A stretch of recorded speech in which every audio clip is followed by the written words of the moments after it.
Hello friends, கிட்ஸ்க்கு கொடுக்குற மாதிரி healthy and க்ரன்ச்சியான ஒரு ஸ்நாக் எப்படி பண்ணுறதுன்னு பார்க்கலாமா? Roasted almonds. அதுக்கு ஒரு பாத்திரத்தில் தண்ணி சேர்த்து அது நல்லா கொதிச்சதுக்கப்புறமா நம்ம வச்சுருக்க ஆல்மண்ட்ஸ் எல்லாம் ஆட் பண்ணி கொஞ்சமாக சால்ட்டும் ஆட் பண்ணிட்டு ஒரு ½ அன் ஹவர் வந்து அப்படியே சோக் பண்ண வச்சிடலாம். அப்படியே வந்து அதை ஸ்ட்ரெயின் பண்ணிவிட்டு லைட்டாக அப்படி ப்ரெஸ் பண்ணோம் அப்படின்னாலே சூப்பராக வந்து பீல் ஆஃப் ஆயிரும்.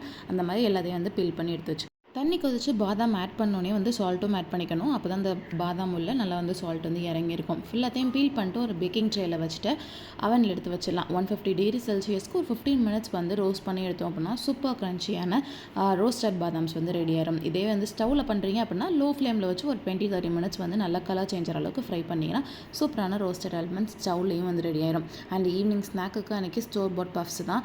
அதையும் அவனில் வச்சு ஒரு 5 மினிட்ஸ் ரீஹீட் பண்ணோம் அப்படின்னா சூப்பர் ஃப்ரெஷ்ஷான பப்ஸ் மாதிரி ஆயிரும். அண்ட் டீயோட அன்றைக்கி ஈவினிங் ஸ்நாக்ஸ் முடிஞ்சு. இந்த ஏப்ரல் மந்த்து எங்கள் ஃபேமிலியோட பர்த்டே மந்த். எனக்கும் என் ஹஸ்பண்டுக்கும் இந்த மந்த் தான் பர்த்டே. அதனால் கொஞ்சம் பர்ச்சேஸ்க்கு வந்திருந்தோம்.